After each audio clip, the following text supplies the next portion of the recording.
Maths expert. Salut l'été, comment allez-vous? Une petite démonstration. I carré est égal à moins 1. Alors, on revient sur une base. Sur le plan, cet axe, tu sais que c'est l'axe des réels. Et là, l'axe des imaginaires. L'axe des ordonnées. D'accord? Donc ça, c'est pour les terminales maths expert. Hein. Ceux qui sont en SP, vous ne voyez pas les nombres complexes.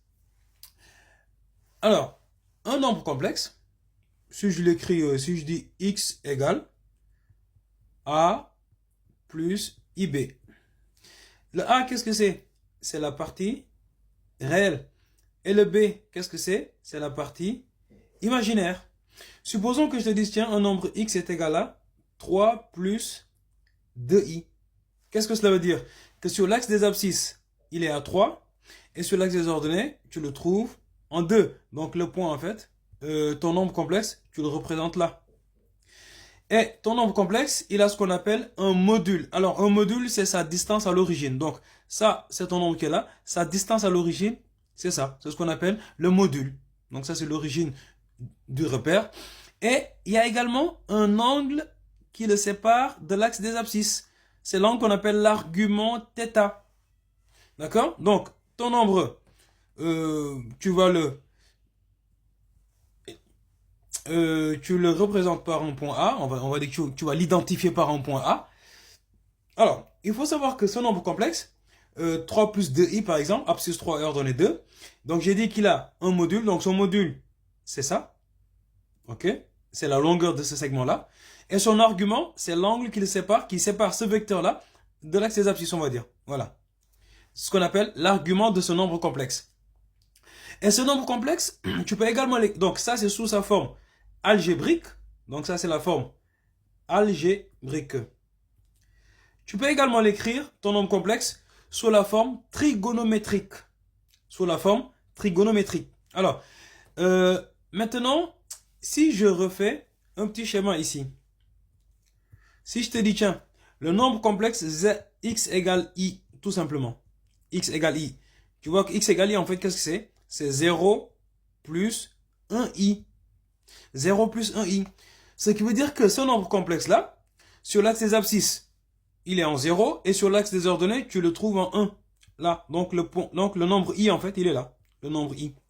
Mais le nombre i, quelle est la longueur, ou plutôt quelle est la distance qui le sépare de l'origine? Bah, c'est 1. Tout simplement, 1.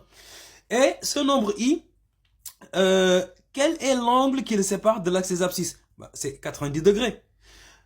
Or, un nombre complexe s'écrit sous sa forme trigonométrique. Toujours, tu peux dire x égale donc son module r exponentielle de i fois l'argument θ.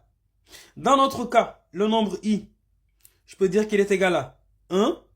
Donc ça, c'est le module exponentielle de i pi sur 2. Voilà, exponentielle de i pi sur 2. Voici en fait le nombre i. D'accord? Il s'écrit exponentielle de i pi sur 2. Maintenant, lorsque j'ai fait i au carré, i fois i fois i, on est d'accord, ça fait i au carré. Donc, c'est ça fois ça. Donc, c'est exponentielle de i pi sur 2 fois exponentielle de i pi sur 2. Ce qui va me donner quoi?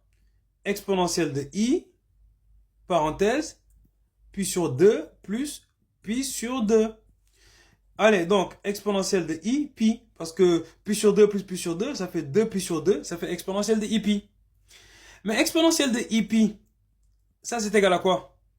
On peut le voir de deux manières possibles. Soit géométriquement, alors si je veux le voir niveau géométrique, donc là, qu'est-ce que je vais dire? C'est un nombre complexe qui a pour module 1 et qui a pour argument quoi? Pi. Alors, qu'est-ce que c'est pi? Bah, pi, c'est le demi-tour. Hein. Donc, c'est le demi-cercle. Là, tac. Donc, c'est ça un argument de pi. Parce que ça, c'est pi sur 2. Tu rajoutes encore pi sur 2, ça te fait pi. Donc, ton nombre complexe, en fait, il est là. Et pi, en fait, il est en pi, en fait. Et quel est le cosinus de pi? Cosinus de pi, tu sais que c'est moins 1. Car exponentielle de i pi, justement, tu l'écris comment? Cosinus de pi plus i sinus de pi. Mais sinus de pi, ça, tu sais que ça fait 0. Et cosinus de pi, tu sais que ça fait moins 1. D'où I au carré est égal à moins 1. Voilà, voilà. Ciao, ciao.